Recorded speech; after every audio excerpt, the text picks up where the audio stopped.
Welcome to the Midwinter Break video number 1 on the Renaissance. Ta-da! The Renaissance was an amazing rebirth of classical antiquity. And the reason why the Renaissance was such an important part of artistic history is that up until this point, this is the period immediately following the Middle Ages, also known as the quote Dark Ages, right? It is a period of light and knowledge and known as, again, this rebirth of going back to this ancient Mediterranean times, classical Greek, classical Roman, sculpture, architecture, looking back at historically how people used to create things and bringing that back into the modern day um, sculpture and architecture of the Renaissance. So we looked at this period beginning really in the late 13th and early 14th centuries. And the birthplace of the Renaissance is what we know now is Florence, Italy, also known as Firenze. The Renaissance physically means rebirth.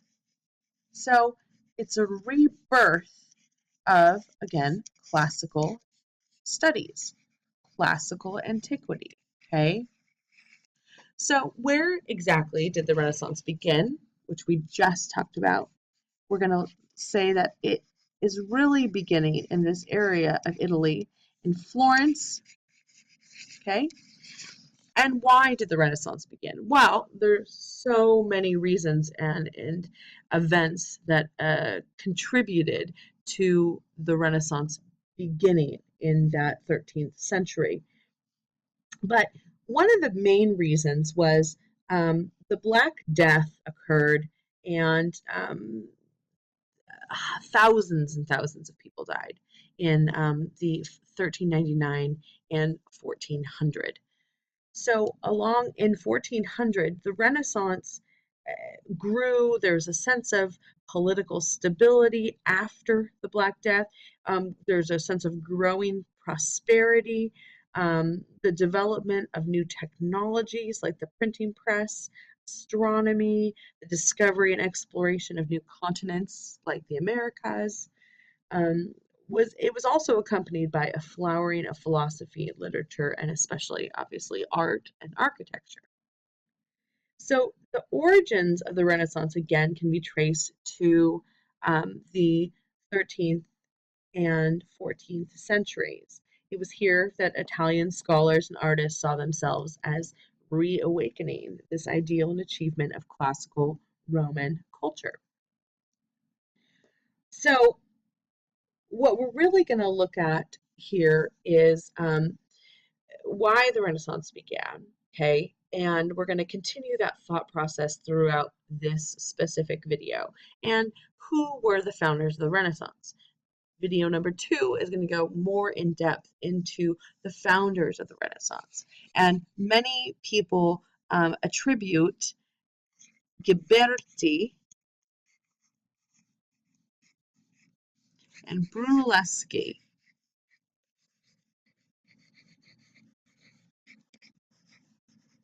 Hopefully I don't spell anything wrong. Ghiberti and Brunelleschi with the feud that sparked the Renaissance. Okay, and this was an artistic feud that really took haste, and we'll again get into that more in the second video.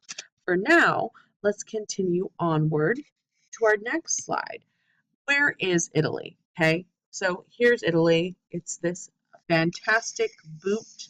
Da, da, da, and islands off the coast of Italy. Okay, we've got Sicily here. Okay, Corsica, Sardinia, right here. Okay, but if we look right here in a little bit northern Italy, we have Florence. Okay, and the area surrounding it is known as Tuscany. Okay, so down here, if we look, here's Rome. There's classical Rome. It's not very far away.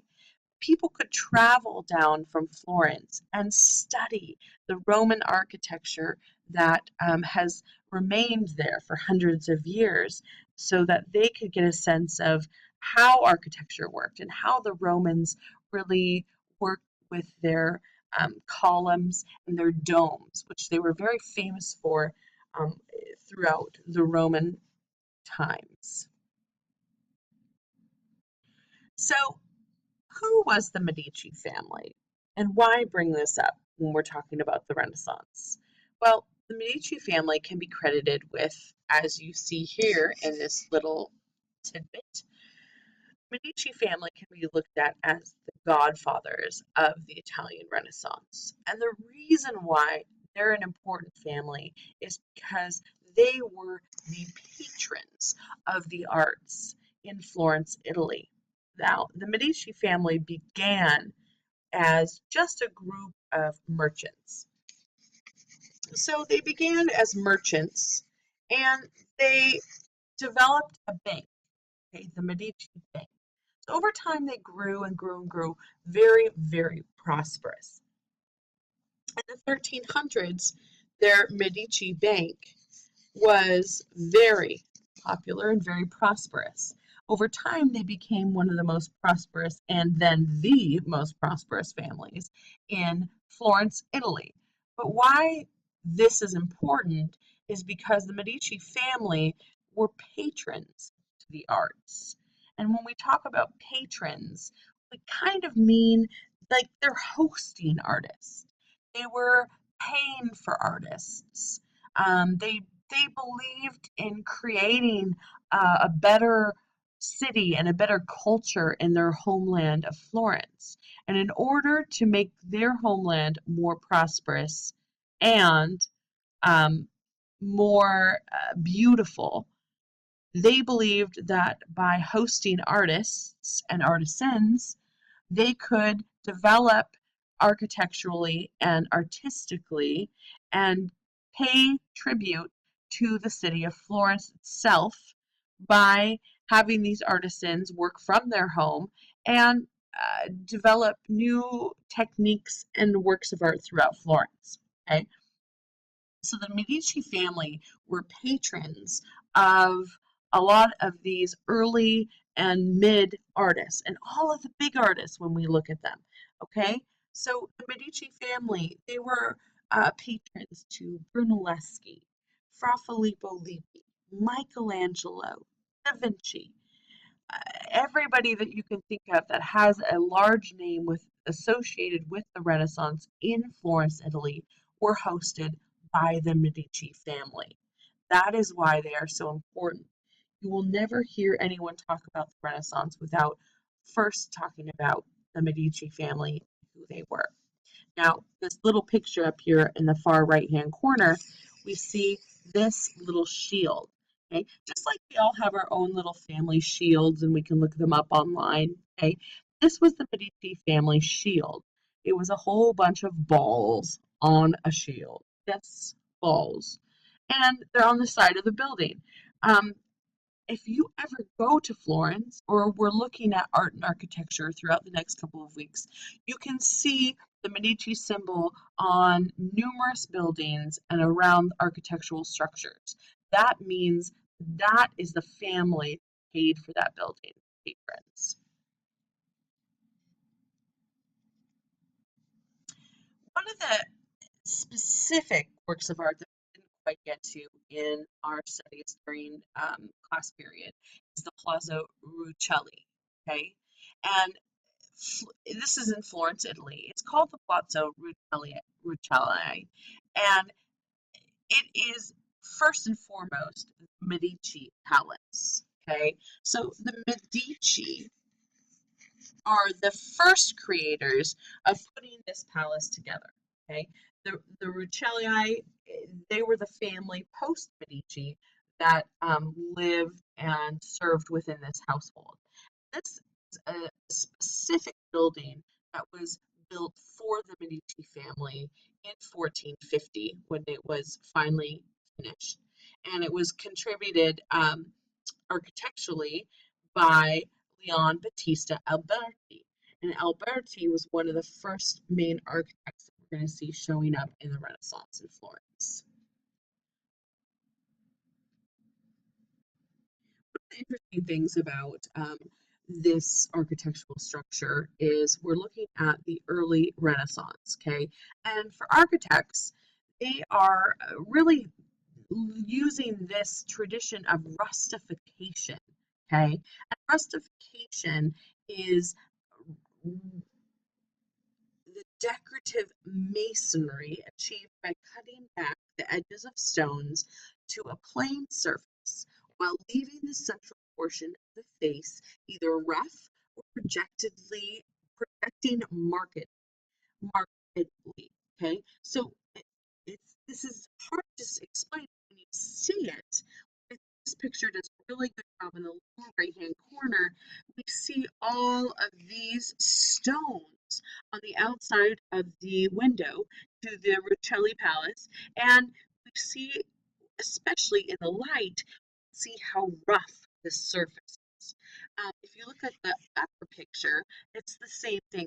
You can really see from the way the light is shining on the side of this building, you can really see how rough this whole bottom register portion of the palace is.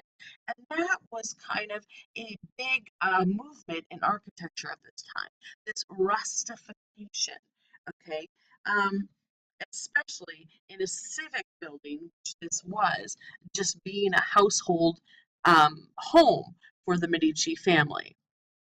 So if we look, this is an actual daytime picture of the palace, and you can see in this image, you can't necessarily notice this rustification because it is the way the light is shining on the facade of the building, it looks very smooth. But in reality, it does have that very rust um, takeover of the building. Now, why is this structure important? Well, A, the Medicis lived there, which was kind of a big deal at the time, but also really important because this was the first example of a civic building, okay, a building where people lived and worked in, that someone used the system of pillars, typical of public Roman architecture. So again, we're looking at how the Renaissance was this rebirth of classical antiquity, of looking at the Greeks and the Romans. And the Romans used columns and they used pillars to create things, and they used arches. And what do we see here? We see pillars, we see arches, and we see that how this was probably studied. The building structures of Rome were probably studied by Alberti before he created this in almost a Roman-like fashion with the different registers. You have 3 floors, 1, 2, 3, okay, 1, 2, 3, and you have the different textures and the different elements on each floor, which at the time was a big architectural feat. So looking back at, we're winding down to the end of this um, architectural video, and that is definitely the wrong slide right here. And what we're going to look at is Alberti in general. Alberti created numerous architectural feats within the Renaissance period. This is the facade of, which is the frontispiece of the Basilica of Santa Maria Novella. Okay, and that is a big church in Florence, Italy. And again, he created the facade, the marble exterior. So he also created a church in Rimini, which is also in Italy, and this one, which is the facade outside of, oh, I can't even remember, but it is a church in Italy. Okay. So Alberti was known for creating these big architectural feats throughout the Renaissance. Our next video, now that we have a basis of information of how the Renaissance really began, how it started, and the Medici patrons, the next video we're going to look at what really sparked this Renaissance. And it's known as the feud. And we're going to look at how Ghiberti and Brunelleschi both contributed to that spark that launched the Renaissance.